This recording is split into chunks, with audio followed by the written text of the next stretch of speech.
Hello and welcome to the Quincy Access Television Studios. I'm Mark Crosby. Thank you for joining us for this program, Crime Watch. We are going to look at scams throughout this half-hour program. Joining me from the Quincy Police Department is Officer Ryan Donnelly.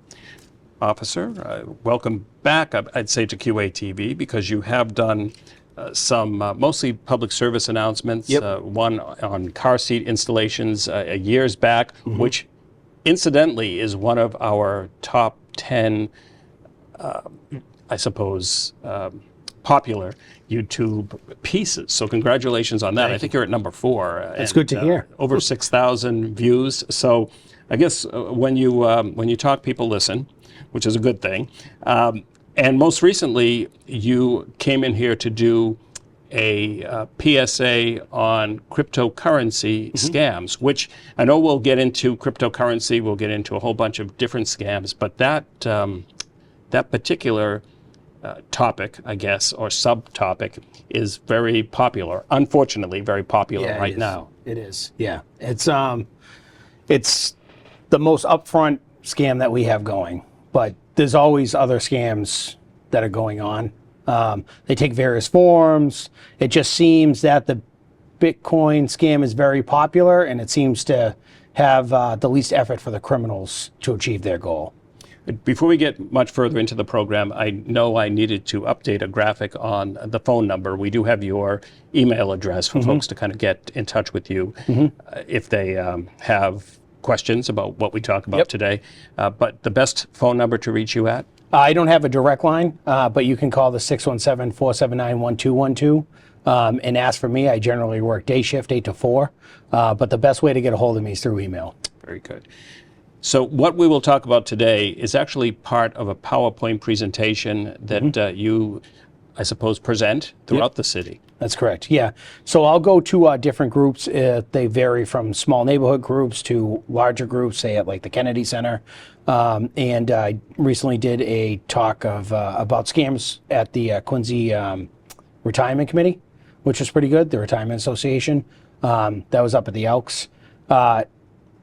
We kind of came up with this PowerPoint, not only one to organize my thoughts when I talk at the group, groups, which is like very, very important, because I can be kind of scatterbrained from time to time. But oh boy, I could be presented with a challenge here today. A little bit, yeah. You might have to keep me on track. But it's good because you can give it out in a handout format where people can reference, put it in a folder, and be like, oh, I remember I talked to Officer Donnelly about this, or I talked to Mark about it, and like, let me get that out so I can take a look at it. Right. And we have no problem sharing it with the public. It's not like no trade secrets or anything like that. But it's more about organizing our presentation, getting it out to the community in like a fashion in which they can digest the information and kind of use it. And I don't know if this varies at all, but varies depending on the type of scam. But is there an age that is more susceptible to scammers? Nope. We see scams, Social Security card scams for people who have infants, and their infants are the victim. And then we see it all the way up to elderly. So scammers are opportunists. They don't care how they get their money or try to get a Social Security number off of somebody, but it doesn't discriminate based on age. You must remember when driver's licenses had the Social Security as the driver's license. Yep, my first number, one did. Right? Oh yeah. Oh yeah, mine did too. And I mean, that was, computers were around, but social media wasn't. It's so prevalent now where the exchange of information on the dark web, that's a whole different show altogether. People have information that's sold on the dark web in bundles, one by one. It's just, people get our information through many different ways, which we'll kind of cover today. So. And I guess before we get into the presentation, my mom, for example, is not computer savvy. And because she's not on a computer, things that she may be, well, I'm putting words in her mouth, but I think there's a sense that she feels some security. But you're not, because your bank is on the web. Stores that you might shop at have a web presence, so it's out there. Yeah, it's interesting because there's so many different ways to get your information, from either a skimmer at a convenience store on the checkout pad, because it's funny because the industry is going to like towards a cashless sort of environment. It is. But if you have cash and you pay in cash, no one can steal your information, right? Right. So, but you know, we're coming up on the holiday season where people are going to be ordering everything online because it's just easier to have boxes dropped off at your house. I do it. I know the Amazon guy by name, Frank. Shout out to Frank. And we should also mention that there are scammers that will follow these drivers and Yep. take packages from a porch. That's correct.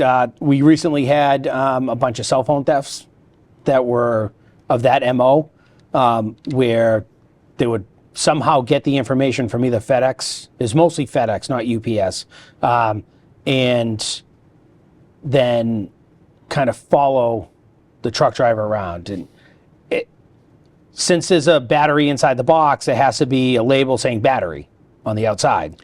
So that's a dead giveaway, even if they don't have inside info. I mean, it's just they're smart with what they do, and we have to be smarter to combat it. So I guess get those packages off your property into your house as soon as you possibly can. Yeah, or have like a designated area with a camera on it or something. Everybody has doorbell cams. A lot of people have doorbell cams. Those are a huge help because you'll get a notification saying that someone dropped something off. And then if you see another notification of someone taking something off your porch, most of the time you can communicate through those too. It may not dissuade them if you're like, hey, put my package back, but at least you'll have a pretty good photo to send to the police. Right. If you need to file a claim. And generally the companies are pretty good with sending out new products. They'll do it in a safer way, like, hey, listen, can we drop it off at a box at a convenience store, like one of those hard boxes that they have outside now for like Amazon and DHL, and get it to you that way. So like the driver puts it in there, they have video of it locked and all that stuff. And or, hey, listen, can you pick up your new phone at the T-Mobile store down the street? And they'll ship it right to the store. You can pick it up there. Very good. Let's. I'm sure this program is going to be loaded with great information. So I guess I'll have you start like you start most presentations on this topic. So we'll kind of just talk about the scams that have been going on, and they're tied into the Bitcoin scams too, because if you watch the PSA for the Bitcoin scams that we put out a few weeks ago, you'll see like someone will threaten that you have a warrant, or we may have kidnapped a family member, or we have information of you doing inappropriate things on your search history. It's just rebranded as a Bitcoin scam. It's just the end point is we need you to transfer this to Bitcoin. And the big part of that is that Bitcoin is largely untraceable. There's supposed to be what's called a blockchain, which keeps track of all these records. But essentially, Bitcoin's theoretical. Everybody sees on the internet a picture of like someone with a giant Bitcoin. It's like when like they pay to have that made and then they put how much Bitcoin they own. There's no actually like physical Bitcoin, like Right. a dollar bill. Yeah. So a lot of the scams we're going to talk about today have kind of worked their way into the Bitcoin scams, but the end result is to have the money transferred into Bitcoin instead of transferred to a bank account that can be traced. Interesting. So the first one that we see a lot is a lottery scam. I've gotten a couple myself. I got one from Kentucky. Never been to Kentucky in my entire life. Said, Ryan Donnelly, you've won $7 million in the Kentucky lottery. So I saw the email. I'm like, that's cool. Never been to Kentucky. So essentially what that is, that's a version of a phishing scam, which we'll talk about shortly, where they have you log on to the website that's in the email, and it'll say, put all your information in here and create a login. A lot of people will create the same login and password for all of their accounts. So that's something that the scammers can grab and say, all right, now we have their email, we have other pieces of information. Clearly they have your email. They can probably get your address or where you live generally from your IP address. So there's a lot of information just filling out that. They'll say, what's your date of birth? What's the last four of your social? All stuff that you would figure a lottery agency would be looking for. There's a separate version of that, the overseas lotteries, like you won the Nigerian lottery. There's $50 million here for you. Never been in Nigeria, never entered the lottery, never bought a lottery ticket from Nigeria. But sometimes people will put that information in, and it will get so far that the scammers will say, okay, you send us $1,000, that's the admin fee to release the $50 million into your bank account. And people will share their bank account numbers. Okay, I'm transferring it from this bank account at this bank. Here's the bank account number, here's the routing number, and then they clean out that account. It's just, that's sad to see, because people work very, very hard for their money, especially nowadays. And like, we have to vanguard our money. We have to make sure that our life savings doesn't get taken from criminals. Like, it's just, it's important to have that mindset. And with that said, people should be aware that in most cases, that money is gone. Gone. Yep, gone. Especially if it's transferred overseas. I mean, it's gone. Same with the Bitcoin. If you transfer money into Bitcoin to one of these scams, you're not going to get it back. There is some success rate in terms of if it's stayed in the United States, but if you end up getting restitution, it'll be pennies on the dollar. It won't be, oh, we have Ryan $17,000 that he sent to this person. It'll be, yeah, the best we can do is the victim fund is $1,000 of each victim. One of the things you mentioned that I clearly see the importance of now is that you shouldn't have the same, I suppose, login and password for various Correct. entities. So we live in a password society, from everything from your utilities to your bank to your retirement accounts to what you're able to log on at work. I mean, I can't imagine how many. I'm guilty of it too. To a similar extent. Say, but because there's so many, yeah, and I'll tough. make it simple for myself and use the same one. But Correct. Clearly, that's an issue. It is an issue. So what I like to do is I'll have a handful that I'll use, and I'll rotate them. And that could be problematic too. But for example, like in the law enforcement community, we have access to a bunch of databases that are encrypted and secured. So like I have a set of passwords that I'll use just for work, and we'll rotate them through. I have about 7 of them, and we're required to change passwords for certain databases every 30 days. So it forces you to keep up with it. And then, for like utility accounts, I'll have another group of passwords and rotate them. And the good thing is being a police officer, when I get that email, I have to rotate the password for the professional stuff. I'll do it with the other sets. So you have an edge because you're an officer. It's an added reminder. And then, so like utilities and things like that, and then we'll have like accounts, like retirement accounts, bank accounts, things like that, rotate another set through. I would like to say it's been flawless, but our emails are always getting broken into. Like if you're getting these lottery scam emails, that means a criminal has your email. So they've gotten it somehow. Right. So then you got to think, okay, is my email compromised? And then reset that password. There's multi-check verifications on a lot of emails now. Like if you have the ability for certain accounts, like I'll do it with my bank accounts and retirement accounts, is if there's a two-point security verification where you can put your cell phone number in and they have to text you a separate code Right. to be able to enter. I find that to be a lot safer with the accounts that I have. Okay. So like my higher leverage accounts, like bank accounts and retirement accounts and things like that, I'll make sure I set that up, the double verification. Because if it doesn't go to my cell phone, which I generally always have with me, that's why people should email me, because that's how I get my cell phones. My emails is through my cell phone.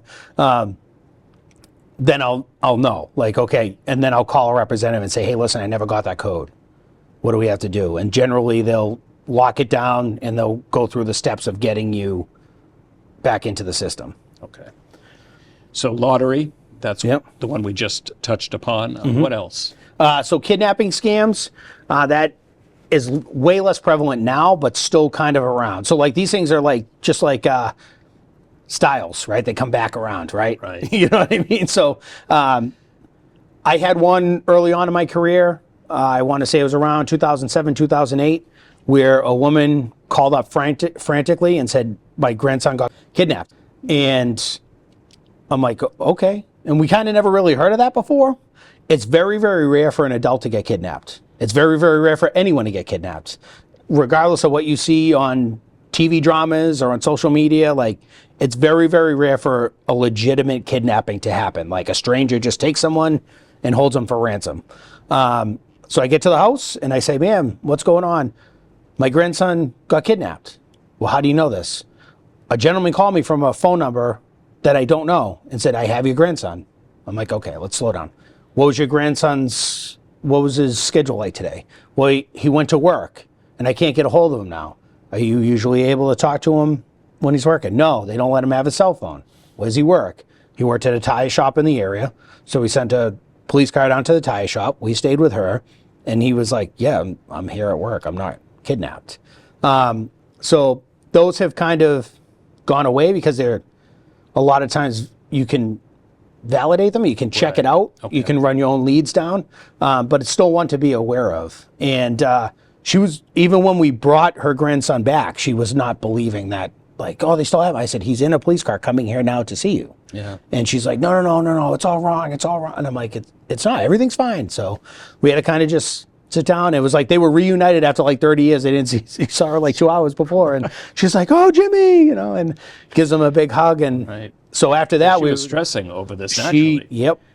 It's tough if you're not able to verify that the person is still like not kidnapped, like free and public. It's a lot easier now with Apple Watches or with cell phones or with email or with FaceTime.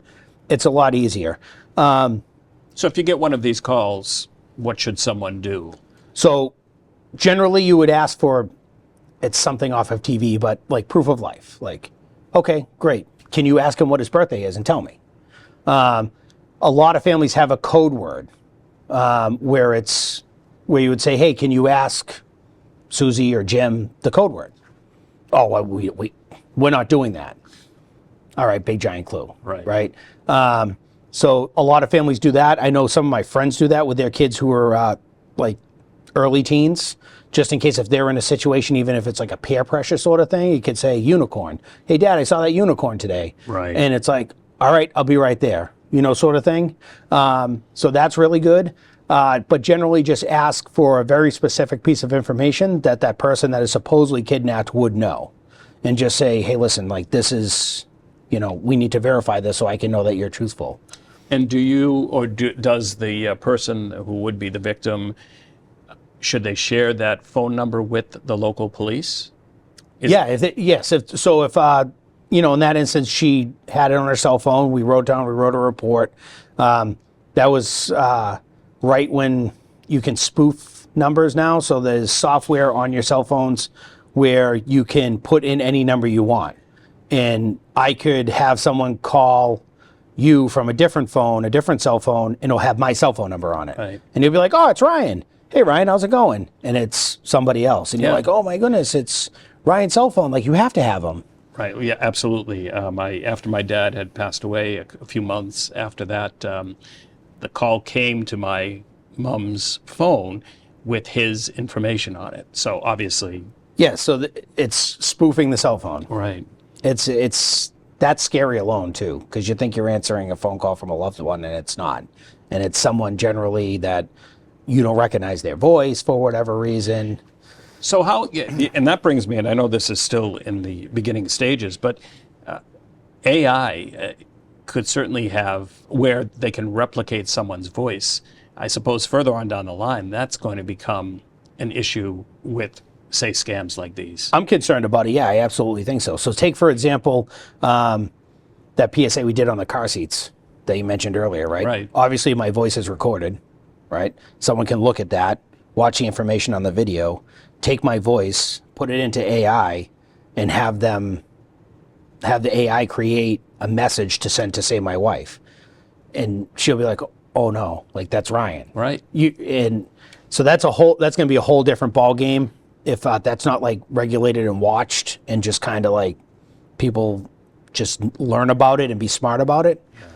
question everything with AI, I would say. Yes. So, okay, lottery, kidnapping. So the personal information of phishing scams we kind of touched on with the lottery scams.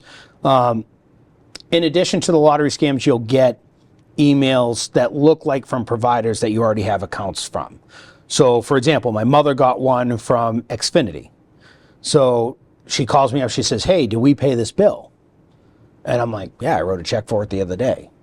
And it said, if you don't provide your payment soon, within the next 10 days, we're going to shut off your service. I'm like, I sent it early too. Like, it wasn't even like a couple days before it was due. Sometimes, how that happens at the end of the month. Right. And so I'm looking at the top of the letterhead, and it's in the font of Xfinity. But the only thing I noticed was the first I was capitalized, not as an I, but a capital L. So if you're looking at it quick, you see the red in the font, and you're like, oh my goodness, this is Xfinity. I got to send it out there. So I called her back. I said, that's a scam. Don't put any information into it. That is probably one of the best examples I've seen as a phishing scam. So when we say phishing, we're not talking about phishing, right. but phishing information out of somewhere, or phishing your birth date, your account number. So if I was to log on to that, it would say, enter your account number for Xfinity. Enter it in. Enter your bank account. Enter it in. Here's the routing number. Enter it in. Put your payment in here. Put your payment in there. And then they're getting all this information. Correct. But when you had mentioned, I suppose, the address and that being incorrect with the I really being an L, so you really have to pay attention to that address. So that wasn't even the address line. That was the letterhead. Oh, okay. So then when I looked at the email address it came from, which those email addresses can be easily dropped by the criminals, and then they can just open up new ones. It had that misspelling again, but then a bunch of numbers afterwards. And then I'm like, all right, this is confirmed. It's not really Xfinity. What I would suggest to do is if you get something suspicious like that, call that retailer that you deal with. So if it's Xfinity, National Grid, Eversource, Beld, any sort of account that you have with these companies, call their customer service line. That can be difficult if you get stuck in a phone tree, but eventually you'll get a hold of somebody. At the very least, you can call and confirm whether or not you have a payment overdue, and that will kind of, all right, this is fake, and just delete it. And I suppose if you go back to a legitimate email from, let's say, Xfinity or your bank, there are ways to contact someone via email as well. Via email too, yeah, from that website, not from the email that you get, because they're crafty like that too. They'll say, contact us at this email, and then you hit that email on that email that email address on the email that you got that's fraudulent, and then it's, oh yeah, this is real, you got to put your money, and then you're gonna be like, oh well, Xfinity called me, emailed me back, and now I got to put that account number in. So make sure you verify the source too. So it's a lot of extra work that we have to do now to make sure that they don't get our information, but at the same point, it can be disastrous if you don't take those simple extra steps. Right. What else do you have for us? So arrest warrant scams, we talked about that in the PSA for the Bitcoin, where they'll say either you have an arrest warrant out or you have a family member that has an arrest warrant out. That can take two paths. The first one we'll talk about is they'll call and say, hey, listen, Department of Homeland Security or the Social Security Administration has an arrest warrant out for you. The Social Security Administration does not issue arrest warrants. Homeland Security does, but you can always call Homeland Security and say, hey, listen, do I have an arrest warrant? Like if you did something you do have an arrest warrant, go turn yourself in. That would be my professional advice. But if someone contacts you and then they'll say, oh, but instead of turning yourself in, you can send us $1,000 in Bitcoin or $1,000 in Walmart gift cards to this address and we'll make it go away. That's never going to happen if it's legitimate. Never, ever, ever. I'm glad you mentioned the gift cards because that's another active scam. Yeah, so that's one way that they get paid. They are trackable to a certain extent, meaning what retailer those specific cards were sent to. We all go to Stop and Shop where you see the big end cap with all of the different gift cards on them. So that's pretty much where it goes. and then essentially it's like giving them free money. So if you do it to Walmart, you can buy anything at Walmart. You can buy anything from baseball cards to guns in certain Walmarts. And you can get everything in between. Tires, you can get food, you can everything. Target is kind of the same way, but they'll usually ask for a Target, Walmart, or some sort of other big box retailer. And then generally what they'll do is they'll either use the gift cards to purchase things that they need or things that they can quickly sell. Right. We see the gift cards and the Bitcoin kind of hand in hand, but the Bitcoin's kind of taking the precedent on that because it's not as trackable as the gift cards. I suppose in the last couple of minutes, we have about 5 minutes. What else would you like to touch upon? So the last thing we'll talk about is the check washing scam. So we touched on that a little bit with the Bitcoin PSA. But the most important thing is to drop off your mail in a mailbox at a post office. That's what I do. I won't leave mail in my mailbox with the little flag up.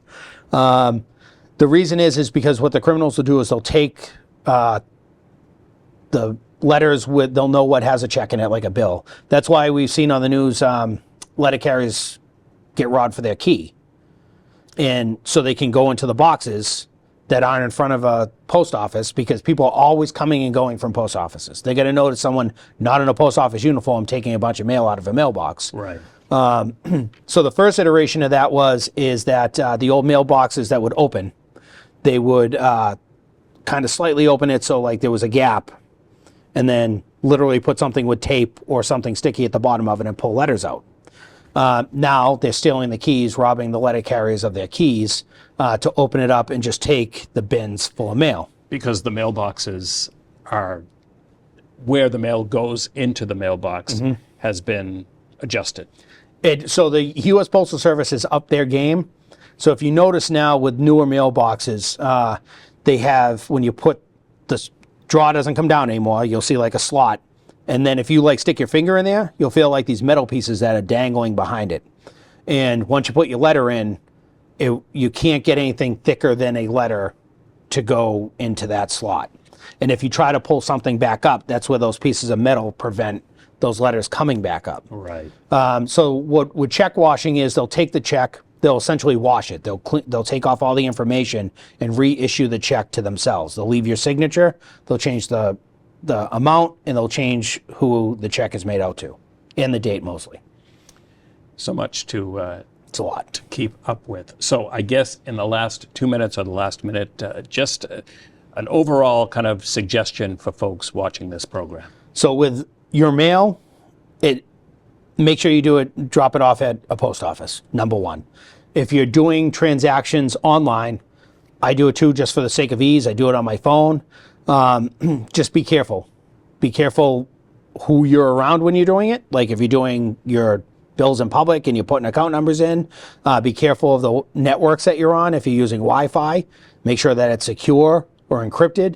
And then make sure you're changing your passwords. Like we talked about, have the rotating log of passwords, switch it up. Like don't use the same 3 passwords in sequence each time. Like, and sometimes the retailers will say, well, you use these last 10 passwords, come up with a new one.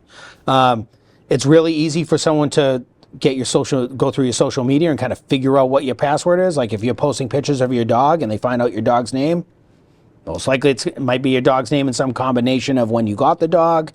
I am a huge fan of putting symbols in, like a money sign, an asterisk, somewhere in the middle. That's hard for criminals to figure out. But if accounts are hacked into, they can get that sort of stuff on the retailer end, not on your end. I want to thank you, Officer Donnelly, for coming in. You're very welcome. And providing this information to You're very folks. welcome. And I want to thank you at home for watching, and just please remember to support the local access station in the community in which you reside for programs to continue just like this.